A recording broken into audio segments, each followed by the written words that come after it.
what's up guys? Welcome to my channel. So, magandang araw nga pala sa inyong lahat. So, for today's video ay since hindi tayo makapag-hunting ngayon kasi umuulan, tas hinto naman ulit, tas uulan na naman. So, pangit yung panahon natin ngayon guys. So, dahil hindi tayo makapag-hunting ngayon, mag-accuracy test tayo. So, yung target nga pala natin is yan. Bottle cap ng Coke. So, nakapaglagay na ako doon, guys. So, yung target nga pala natin is 20 meters lang. So, yun. Kasi pagpasensyahan nyo na yung ating background kasi nandito tayo sa kusina namin. So, yun. So, yun pala yung target natin, guys. So, yan yung target natin, guys. Yan. Hindi klaro. Basta, yan.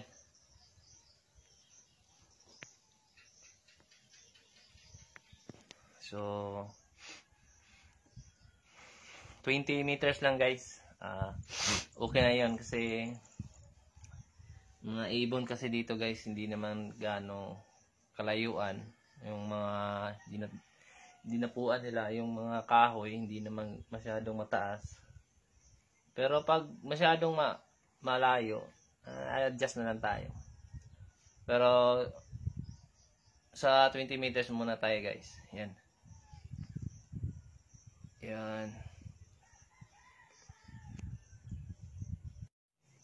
So ayun nga. So, try natin. Kasi madami din kasing nagre-request sa akin ng accuracy test. So, hindi ko napagbigyan kasi lagi tayong nag-hunting. Tapos kahapon, nag-hunting ako. Tapos, pangit ng panahon, mulan. So, hindi tayo sinerte. Kasi walang ibon. So, ayun. Tas, ngayon, bago lang tumigil yung ulan, katitigil lang. Tas, yan. Nakulimlim kanina, tas, biglang, gumanda naman yung araw. Paiba-iba kasi yung panahon dito, guys. Pero, kahapon pa talaga itong laging umulan. So, since di tayo maka-hunting ngayon, nag-accuracy test na lang tayo.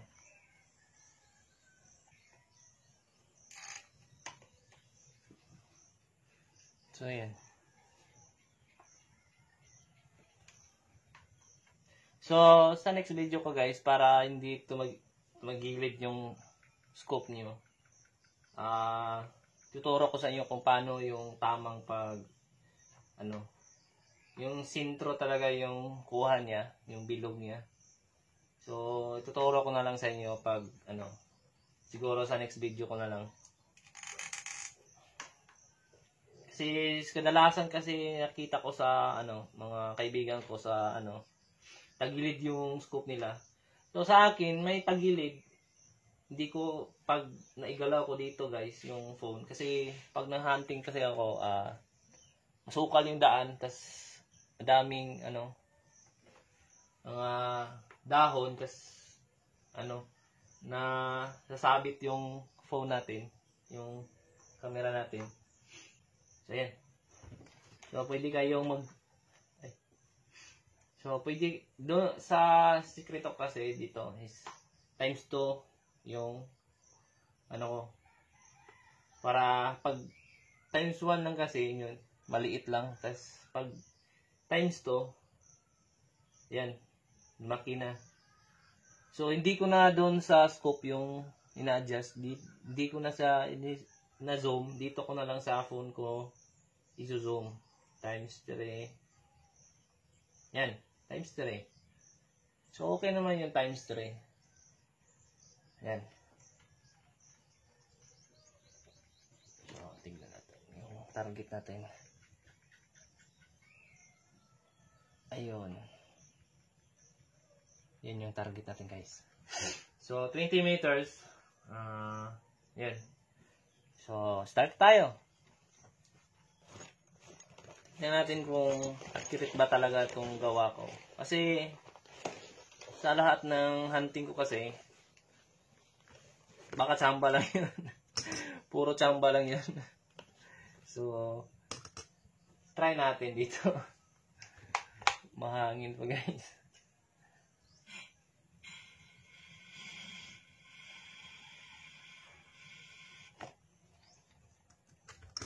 So ito try natin kasi puro tsamba lang yan.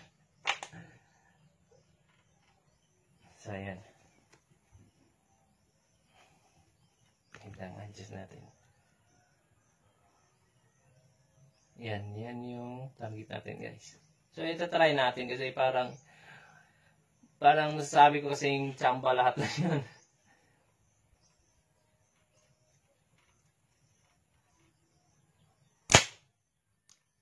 O di ba tsamba? Yan dun sa... Pero kasi, yan. Gumagalaw kasi yung mahangin kasi. Pero, hintayin natin, di na gumalaw yung target natin. Kasi sobrang, minto na. Try natin ulit.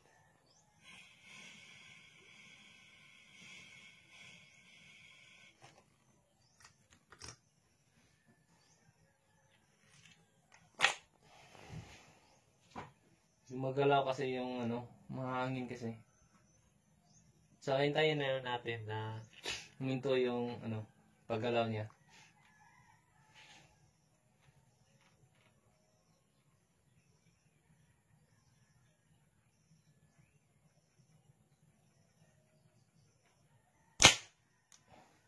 Hindi pa rin hindi accurate guys.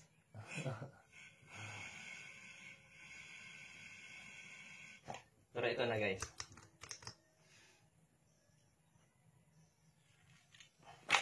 Baka mukhang puro tsamba lang talaga yung natamaan nating ibon guys.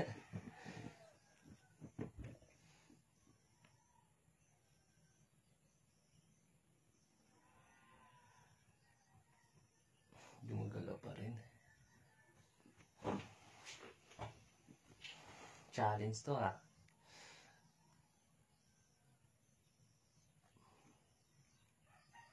Nakita ba? Ay, wait lang. Puno na yung storage natin.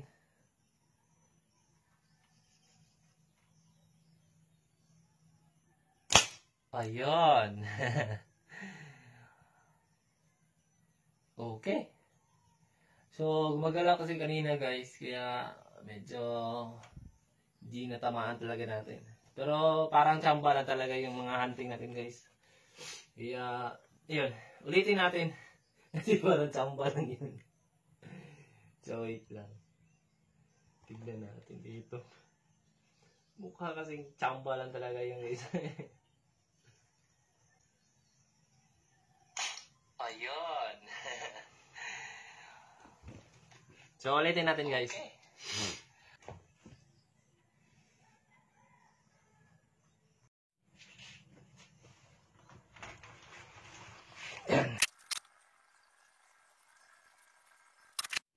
So, ayun na nga. Nalagay na natin ulit.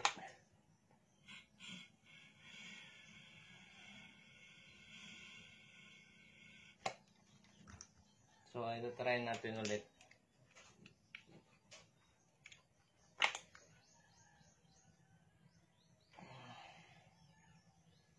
Times 3.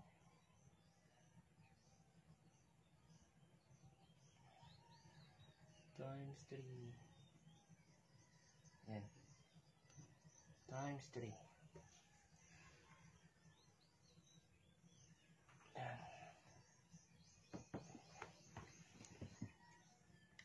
So, ulitin natin guys. Kasi, para sure talaga na accurate ba talaga to.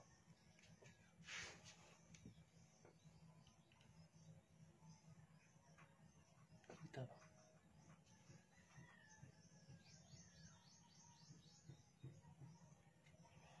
gumagalaw pa rin guys.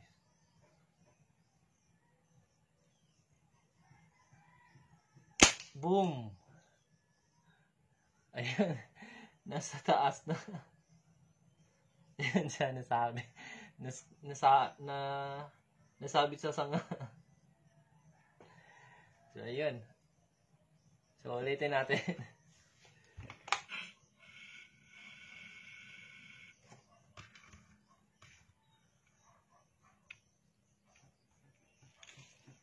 So, shout out nga pala ako kay Christopher Ileho, tas kay tawag doon, Bert Toys Collectible, tas kay Bossdar Official. Yun. So, yun. So, ulitin natin guys.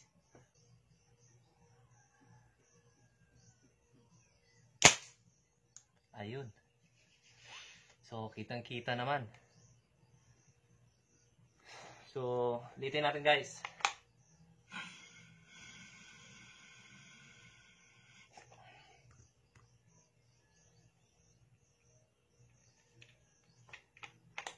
Ayun, may ibon guys. Ayun siya. So, lagyan natin yun. Hindi talaga ako nag-ano ng mga ganyang ibon kasi sayang naman. Kasi hindi naman talaga yan. Makakain naman yan pero hindi talaga ako kumakain ng mga medyo maliit.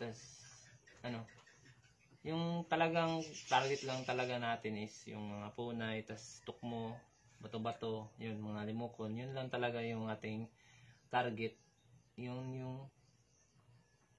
naghahunting tayo, yun talaga yung masarap kainin.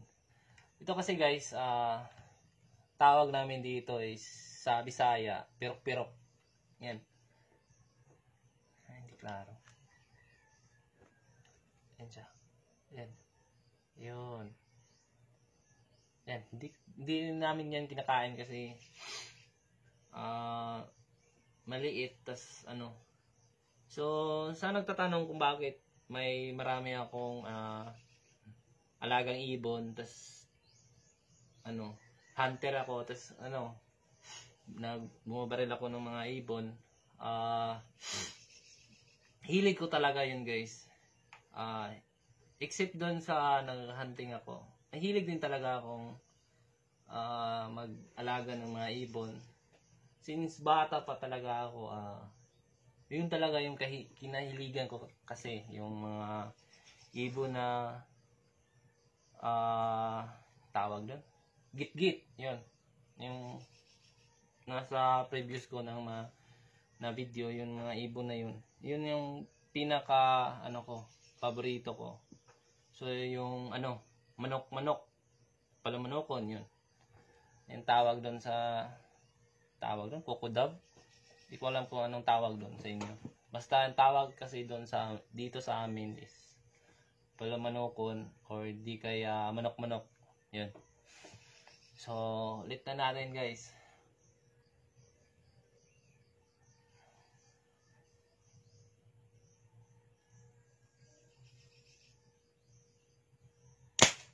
Ayun. So, last. So, ito na yung last na tira natin guys.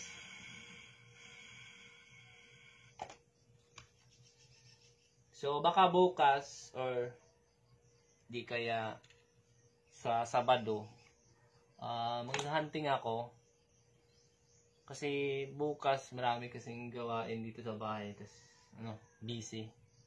Ay, marami din kasi akong gagawing ganito. So, yun.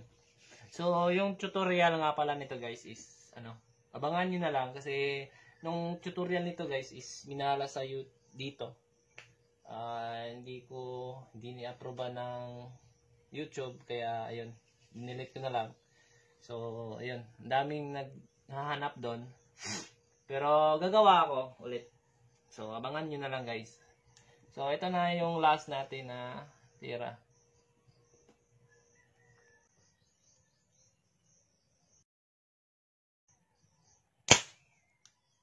Uy. Medyo bumaba yung bala natin, guys. So, nadapisan lang yung target natin. So, ulitin natin. Di ako satisfied doon. Sa baba lang na tamaan. Nadapisan. So, ulitin natin, guys. So, doon sa nagtatanong kung saan ako bumili, dito lang ng steel ball.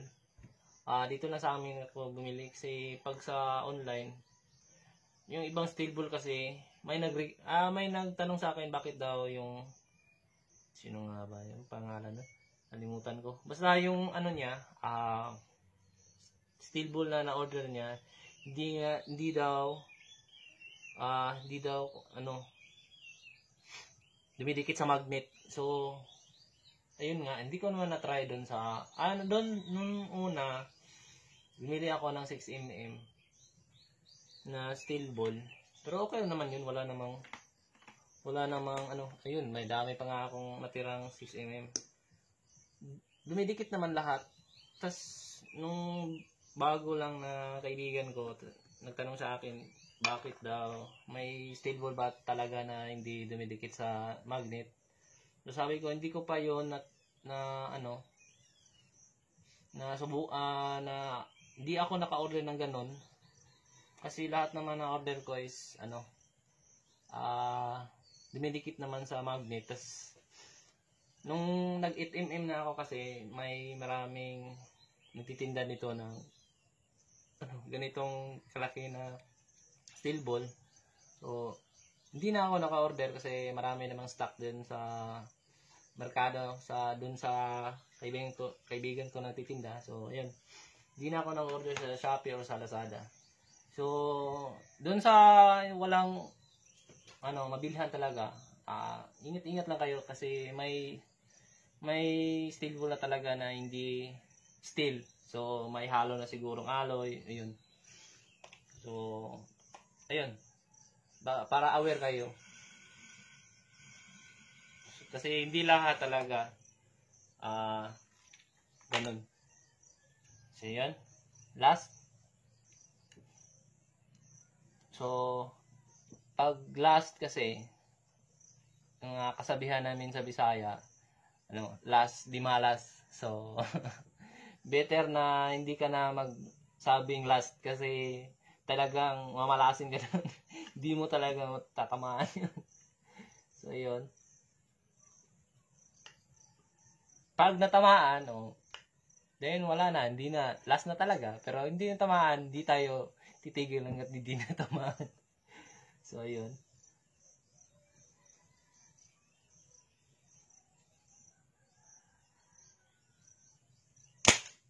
Ayun.